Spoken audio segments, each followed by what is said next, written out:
Hari inkuru yanditswe n'ikinyamakuru rya Akadomo.com cyandikira ku butaka bw'u Rwanda, bayiha umutwe ugira uti amabanga y'akayabo David Himbara atanga ngo basebye u Rwanda yashyizwe ku karubanda.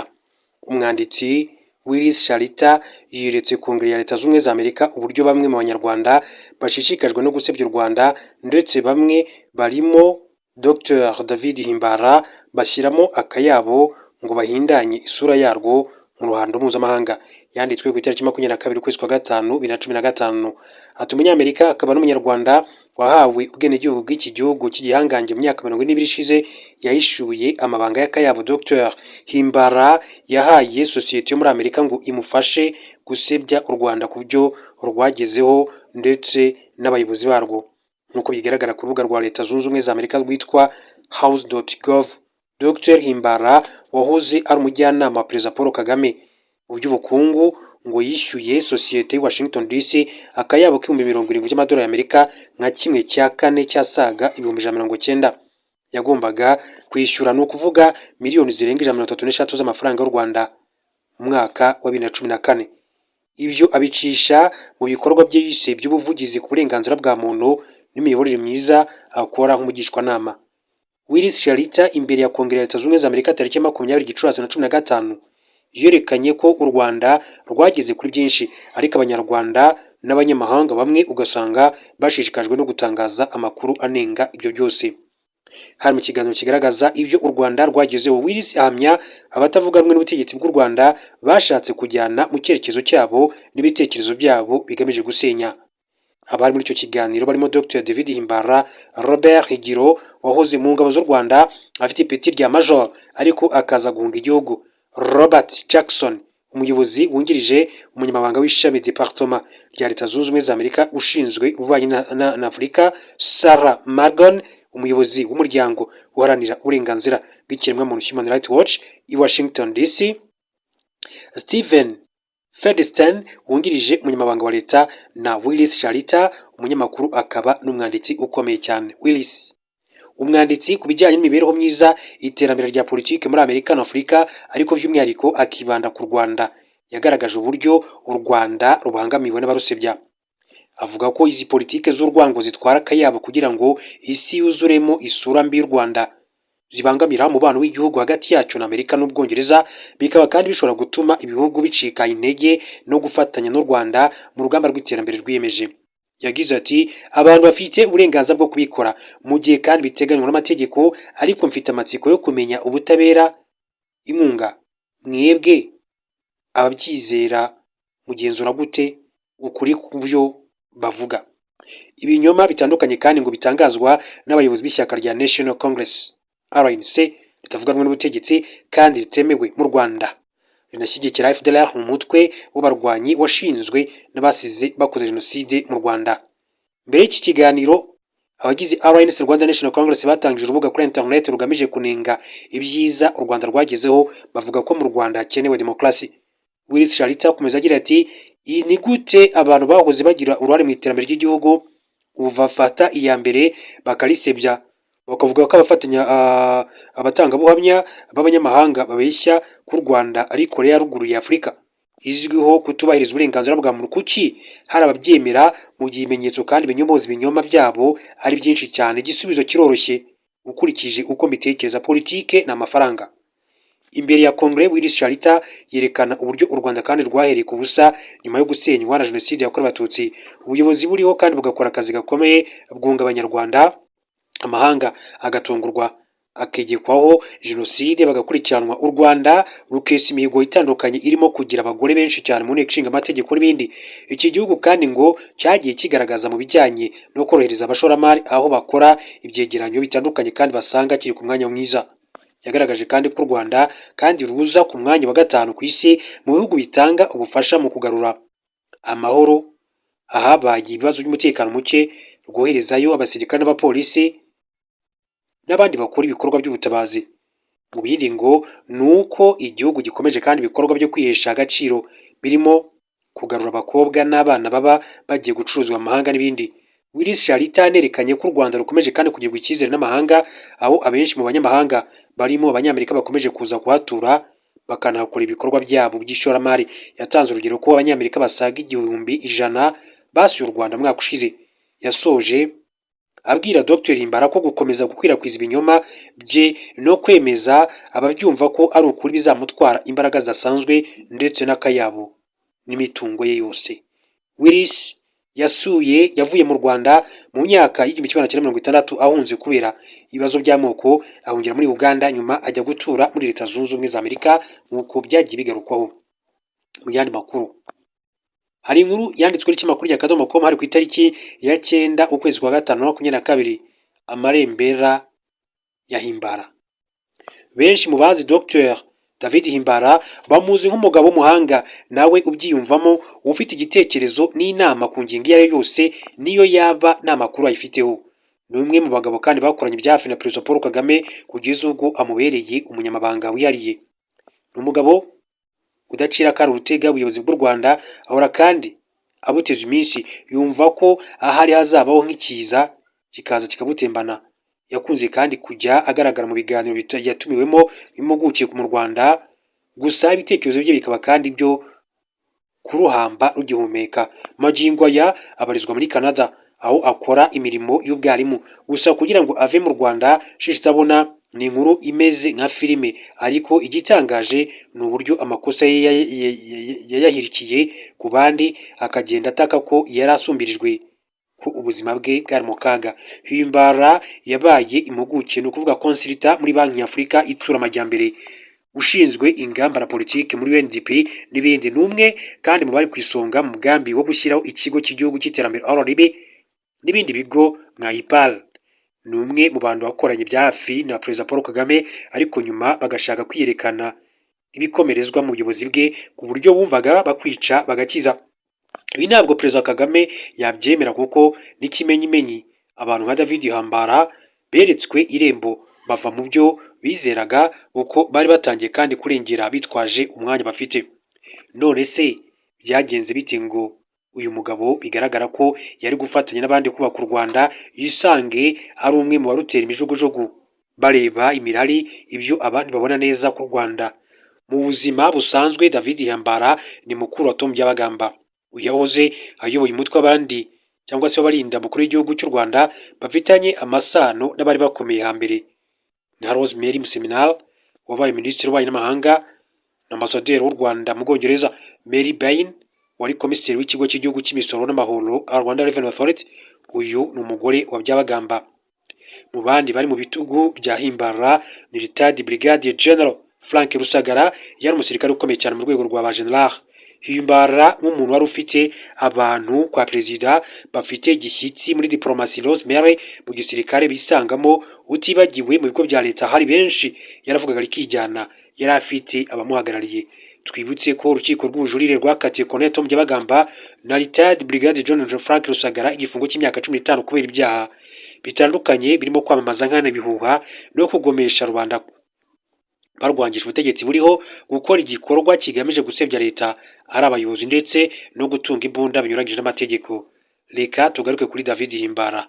Muri 2000 Paul Kagame amaze kuba perezida, David Himbara yabanje kuba umuyobozi wa RIAM, ni ikigo gihugura abakozi ba leta. Yafatwaga nk'inzobere kuko yaje avuga ko yigishaga muri kaminuza Afurika y'Epfo. Himbara yatangiye kugaragaza uwo ari we, abamuzi neza kandi bavuga ko yicaraga avuga ko bamutesheje agaciro kumuha kuyobora RIAM bitari ku rwego rwe. Baramuzamuye bamugira private and personal secretary wa perezida, umunyamabanga wihariye muri Perezidansi ya Repubulika. Yabaye umunyamabanga wihariye wa perezida mu gihe murumuna we yarashinzwe umutekano wa perezida no kuvuga Colonel Tom Byabagamba. Ageze muri Perezidansi yaje kurangwa n'imico mibi cyane igayitse. Umwe mu bakoranye nawe icyo gihe yabwiye itangazamakuru ati yakundaga ko bamwita Dr Himbara cyangwa se Dr Himbara, ku buryo wari gufungwa cyangwa se ukabizira iyo washoboraga rero kumuhamagara udashyizeho ijambo Dr. Yakomeje agira ati muri Perezidansi byabaye bibi cyane, ngubwo ubwiyemezi, ubwirasi, ubusinzi, kwiha inshingano zitari ze n'ibindi. Icyambere cyaranze Himbara nuko yanze kuvuga Ikinyarwanda. Iyo mwaganiraga wagombaga kuvuga Icyongereza. Yaziraga nako yaterwaga iseseme no kumva no kubona umuntu uvuga Igifaransa. Icya kabiri ngo muri Perezidanse Himbara yihaye ububasha n'inshingano ashaka kwerekana ko yica agakiza, agira naho ashaka kubuza perezida gukora. Wakwibaza uko byagenze. Bivugwa ko perezida yigeze kujya mu ruzinduko rw'akazi yari afite umujyanama mu bya diplomasi witwa Amri Swede. Perezida ashaka ko umujyanama we mu bya diplomasi amugira inama kuri urwo ruzinduko, aramubura, aratangara. Nyir'ubwite Amri Swede aza gusobanura ko batigeze bamubwira iby'urwo ruzinduko, biza kugaragara ko ari David Himbara wateguye lisite bari bugende. Abakoranaga nawe icyo gihe bati yahemukiye Perezida Kagame ku buryo kuva icyo gihe byabaye ngombwa ko perezida ajya yirebera lisite y'abamuherekeza. Dr Himbara bivugwa ko kandi yihaye kujya asubiza amabaruwa yandikiwe Perezida Kagame, ngo hari amabaruwa Himbara yagumanaga akiya kuyasubiza ku giti cye ntayimenyeshe shebuja. Rimwe mu ruzinduko rw'akazi kwa kundi Perezida Kagame ahura n'abantu b'ingeri zose, hari umuntu wamubajije ngo ko yakwandikiye ntusubize, kandi uwo muntu yasaga naho yari umuntu w'ingirakamaro. Kuko byavugiwe mu ruhame, Dr David Himbara yaje kuvuga ko ibaruwa yayibonye akamusubiza mu kigwi cya Perezida Paul Kagame, ariko amusubiza amwangira guhura na Perezida Kagame, ni ukuvuga randevu. Nyuma y'ibi ngo perezida yavuze ko uwandikiwe ari we bagomba kujya bamuha amabaruwa ye akamenya uwo asubiza n'ibyo amusubiza. Dr Himbara yaje kugaragara mu gikorwa cy'ihotera gikomeye cyane umukobwa wakoraga mu rugo rwe, ni ukuvuga babandi twita abakozi mu rugo. Yagiye kuri polisi afite ibikomere ari no kuva amaraso, avuga ko yakubiswe na shebuja witwa Dr Himbara David. Yavuze ko yari avuye mu ruzinduko hanze mu gitondo, amubaza amafaranga yari mu ikote, ngo yari 7,000 by'idolari, ni ukuvuga miliyoni 7 z'amafaranga y'u Rwanda ubu. Umukobwa asubiza ko atayabonye, yaje atinze kandi amakote yari mu cyumba cye. Umukobwa yavugaga ko Dr David Himbara yatashye mu masaha akuze kandi bigaragara ko yasinze, bishoboka ko ayo mafaranga yayataye aho yari, ariko we yahise afata umukobwa aramuhondagura ngo yamwibye amugira intere. Polisi ibonye iki kirego n'uregwa yagize ubwoba, ariko ifasha umukobwa imwohereza muri komisiyo y'uburenganzira bwa muntu, ahura na perezida w'iyo komisiyo witwa Ndoba Gasana, bakora inyandiko mvugo. Uwo mukobwa baramuvuza, ariko Ndoba agira ubutwari bwo kohereza inyandiko mvugo mu nzego yatangagaho raporo zose. Yayohereje kwa perezida, inteko ishinga amategeko, urukiko rw'ikirenga. Dr Himbara yagerageje kandi gukoresha ububasha bwose yari afite ngo iyo raporo iteshwe agaciro, ariko umukobwa abona umuvugizi, baramuvura, bamushakira akazi n'ahandi. Ikibazo kibajijwe ni ukuntu Dr Himbara ashobora kugendana 7,000 by'idolari mu mufuka. Bamwe bavuga ko ajya anyereza amafaranga ku ya misiyo, akitwaza akazi yakoraga, agasaba kandi amafaranga y'ikirenga mu izina rya perezida kandi atabizi. Abamuzi kandi bamuvuga mu ngeso yo gusinda no kunywa urumogi. Ibi kuri Himbara ngo byari ibintu bye, ndetse abakoranye nawe bavuga ko na muri mu gitondo yageraga mu kazi bimugaragaraho, ku buryo akenshi ngo hari inama zabaga mu gitondo ntazitabire yaborewe, shebuja akamubura. Muri make bamufashe akaya ndirimbo ni umusinzi ariko n'uwacu yaraborewe. Himbara ngo yanywaga waragi ndetse akanywa n'urumogi, ku buryo yageraga mu kazi amaso yatukuye asa nabi. Himbara ngo byaje kugaragara ko imikorere ye n'imyitwarire ye atari myiza, aza kwivumbura asubira muri Afurika y'Epfo. Bene wabo mu kujya kumuvugira bavuga ko yinubiraga ko bamukoresha akazi gaciriritse katajyanye n'icyubahiro n'uko yiyumvaga. Bakanavuga ko mu tubari yajyagamo amaze kunywa yakundaga kandi kuvuga ngo I'm doing a stupid job, kuko yari afite amaboko. Yaje gutakamba aragaruka. Nibwo rero yagizwe umuyobozi w'ishami rishinzwe ingamba na politike strategy mu biro bya Perezida Kagame, ariko yamyifatiriye naho yari yaragiye. Burya ngo ingeso ishana nyirayo. Yashakaga kwivanga mu kazi nk'ibigo byose bya leta, akangisha abantu ko ari perezida wamutumye. Ntibukeye kabiri abo yakangishaga ko ari perezida wamutumye nabo bibariza Perezida Kagame bati ibyo umutuma bitajyanye. Nibwo yagize ikimwaro aratoroka, aho kujya muri Afurika y'Epfo ajya muri Canada yitwaje ko atavuga rumwe n'ubutegetsi. Abasesenguzi bavuga ko ibyo Himbara avuga ku Rwanda biteye isoni n'agahinda, kuko ubona umuntu witwaza ngo ni inzobere mu by'ubukungu atinyuka kurengagiza raporo zose za banki y'isi, UNDP, IMF, FDB n'abandi bagaragaza intambwe u Rwanda rwagezeho, uko byakozwe, iterambere rirambye, porogaramu za leta ko zimeze neza, we akirirwa zituka. Ni bya bindi byo kuvuga ngo ubuze icyo ayinenga. Himbara ibyo avuga bifatwa nko gutukana. Nta cyiza abona mu Rwanda, aravangavanga u Rwanda akarwitiranya n'ibindi bihugu kandi birangwa na ruswa n'ibindi mikorere mibi cyane. Ubwo burakari bwa Himbara kandi bwo kwirirwa ashinze iryinyo ku rindi ati buturuka ku mpamvu ebyiri zikomeye. Ati kuba yarananiwe kubera imyitwarire ye, ubusinzi, kunywa urumogi n'ibindi byamuteye kugorwa no kuba muri sosiyete. Uku gutsindwa kwe ati yananiwe kandi kwemera no kwishyikiraho, ahubwo ashaka uko agushyira ku bandi. Impamvu ya kabiri ikomeye ni uko murumuna we Tom Byabagamba yafatiwe mu cyuho agafungwa, bene wabo bagiye kandi bakora amakosa aho bambariye inkindi bakambarira ibicocero. Byatumye kandi atakaza ubushobozi bwo gusesengura, ahubwo abatwa n'amarangamutima adafite ishinge na rugero nk'uko byakomeje kugenda bivugwa kuri uyu David Himbara. Hanyuma hari indi nkuru nifuza ko natugaruka kuri David Himbara kugira ngo mwumve neza uyu mugabo. Bagira bati indi nkuru bagize bati Himbara araburana u Rwanda nze ukudashishoza kwa David Himbara ati mu kwibasira RSSB, Rwanda Social Security Board na Crystal Ventures.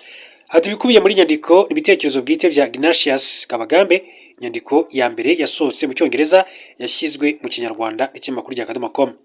Ati David Himbara yasubiriye yongera kandi kugerageza gusiga u Rwanda ibyondo, yibwira ko ashobora kandi kwitambika iterambere rye rugezeho. Ati intego ye ni ugukomeza kandi gutoba isura y'u Rwanda abinyujije mu gukwirakwiza ibihuha ahereye mu nzego zifite uruhare rukomeye cyane mu iterambere ry'igihugu. Ati kubera ko akazi ko RSSB na Crystal Ventures Limited ari inkingi za mwamba, uyu munsi atigeze gukora mu biro bya perezida ntijya irenga ibigo muri izo gahunda zayo ati zo guharabika igihugu.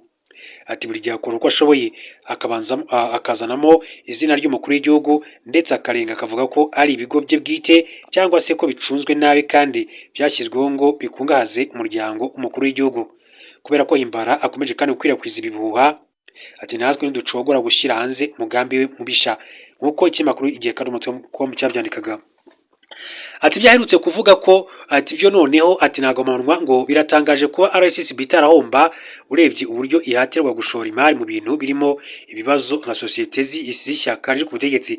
Mu ngero atanga harimo uruganda Inyange Industries ndetse na Ruriba Cranes Limited, aho avuga ko ishoramari rya RSSB nk'ikigo cy'ubwiteganyirize muri sosiyete ebyiri rigamije inyungu z'umuntu umwe aho kuba iza rusange. Ibi sibyo kandi nawe arabizi, ati nuko nyine ariko yabaye. Ati yakabaye itandukaniro riri hagati ya RSSB n'ikigo cyasimbuye aricyo Caisse Sociale du Rwanda, nibwo yakumva neza uruhare rwa RSSB mu kuzamura iterambere ry'igihugu. Ni gute umunyarwanda muzima yanenga ikigo gishora imari mu zindi sosiyete z'igihugu y'akazi y'abaturage utitaye kuri nyiracyo uwo yaba ari we wese? Reka twirengagize ko RSSB kandi yishyura imisanzu abari mu kiruhuko cy'izabukuru, ariko ni ikigo gifite ibindi gikora kandi gifite akamaro, ubanza ari nacyo kandi kibabaza Himbara. Urugero nka Isco Security ni ikigo gishamikiye kuri Crystal Ventures Himbara yibasira gikoramo kandi abanyarwanda basaga 8,000. Amakuru mfite ambwira ko iki kigo kandi gishaka kurushaho guteza imbere abakozi bacyo, gishyiraho sako izajya kandi itanga inguzanyo ku nyungu nto. Hari uruganda rwa miliyoni 50 z'amadolari y'Amerika ati rukora amata y'ifu Inyange Powder Milk ruri kubaka mu karere ka Nyagatare, narwo kandi Himbara aravugamo. Umunsi uru ruganda ruzaba kandi rwuzuye ati ruzajya rugura mu borozi amata yo gukoresha. Umwe mu bakora muri Crystal Ventures yabwiye ko aya mata aziyongera kuyo uruganda Inyange rusanzwe kandi rugura ku buryo ku munsi uruganda ruzaba rugura mu borozi litiro miliyoni. Bivuze ko ugendeye ku giciro cy'amafaranga 300 kuri litiro uyu munsi gihari, Inyange izajya ishora miliyoni 300 z'amafaranga y'u Rwanda buri munsi yo kugura amata mu borozi, n'amafaranga azajya arara mu mifuka y'aborozi nyarwanda. Ngaho namwe nimumbwire, ati ukuri muri ibi birego by'uyu mugabo ni ukuhe? Ati ko amafaranga ashowe aturuka mu kigo cy'ubwiteganyirize niho hari ikibazo se? Ati byaba bitekeye ikibazo kuba RSSB yashora mu kigo nka Crystal Ventures cya FPR Inkotanyi ariko cyunguka? Ati ntabwo se biri mu nshingano za RSSB gushora imisanzu y'abanyamuryango bayo na Himbara arimo ku buryo ibyara inyungu? Ati niba kandi atagifitiye icyizere ubuyobozi bwa RSSB, afite uburenganzira bwo gusaba amafaranga y'imisanzu ye akareka abandi bagakora ibyo bashinzwe agatanga amahoro. Ati none se iyo anenga ishoramari nk'iri azi neza ko n'iryo shyaka avuga abanyamuryango abarigize ari abanyarwanda? Ati ntabwo bamenya ko baba binyuramo iyo bavuga ko u Rwanda ari igihugu cy'ishyaka rimwe ngo bashingiye kubona hafi 99% mu matora kuko abaturage ngo ari byo biyumvamo cyane, bagahindukira bakavuga ko ubukungu buri mu maboko ya bake kuko sosiyete nyinshi cyane ari iz'ishyaka bityo zungukira bake. Ati abadafite umwanya wo gusesengura bapfa kumira burunguri ibyo binyoma. Ati ntibumve ko ari inshingano za FPR Inkotanyi guteza imbere ubukungu bw'u Rwanda kikaba igihugu gifite amikoro aringaniye vuba bishoboka. Ubisesenguye neza abanyarwanda kandi babona ko ubwo bufatanye bwa RSSB na Crystal Ventures ari uburyo bwiza bwo kwihutisha iterambere, kuba imishinga y'iterambere kandi yashorwamo imari n'amafaranga aturutse imbere mu gihugu aho kuba avuye mu mahanga. Musanzwe ni ikintu cyakabaye kandi gishimwa n'umuntu wese utekereza neza, by'umwihariko wiyita impuguke mu by'ubukungu. Urundi rugero ntagereranywa ni umusanzu wa sosiyete y'ubwubatsi wa NPD ikunze kugira uruhare mu ibakwa ry'ibikorwa remezo n'imihanda. Iyo hatabaho kandi ubwitange bw'isosiyete ishamikiye kuri Crystal Ventures byarashobokaga ko tutabona imihanda ivuguruye u Rwanda rwakiraga inama ya CHOGM. Mu gihe ibigo nk'ibi kandi biri mu kazi kabyo, akenshi amafaranga abikoresha abayagujijwe mu bindi bigo by'imari by'imbere mu gihugu nka Banki ya Kigali. Wabuzi iyo banki aho ishora imari iyo imaze kunguka mu nguzanyo nk'izi iha ibigo nka NPD. Ati iyashora mu bikorwa nka BK Arena ngo inyubako kandi ikomeze kuba nziza, irushaho kwakira amarushanwa mpuzamahanga nka NBA Basketball Africa League na shampiyona zitandukanye zaba iz'imbere mu gihugu na mpuzamahanga. Uburyo ibi kandi bigira uruhare mu guteza imbere ubukerarugendo bushingiye ku mikino n'inama ni ikintu cyisobanura ubwacyo. Ati hari itangazo rigenewe abanyamakuru rya Banki y'Isi ryasohotse ku itariki ya 10 Nyakanga 2023 ryerekana ko ubukungu bw'u Rwanda bwazamutse ku kigero cy'9.2% mu gihembwe cya mbere cya 2023 nyuma yo kuzamuka ku kigero cy'8.2% muri 2022. U Rwanda ruri ku mwanya wa 7 muri Afurika mu bihugu bifite ubukungu buzamuka ku muvuduko wo hejuru, ndetse ubu izamuka ryabwo ryasubiye ku murongo ryari ririho mbere ya COVID-19 ya 7.9% ku mwaka. Bimwe mu bituma kandi rizamuka ry'ubukungu ribaho ni biriya himbara yiha kunenga nta gutekereza kandi ngo ni umwarimu w'iterambere mpuzamahanga. Muri make ati himbara araburana u Rwanda hanze yigaragaza nk'usesengura ibintu kandi ahagazeho, nyamara abizi neza ko icyo agamije ari ukugerageza ngo arebe ko abaturage bakwivumbura kuri leta. Icyo atazi nuko uwamutsinze nawe yagiye. Ati byaramunaniye mu gihe cyashize kandi ntabyo azageraho n'ejo hazaza. Ibyo yicare abizi. Nk'uko inkuru yasoje ikomeza kugenda ibivuga.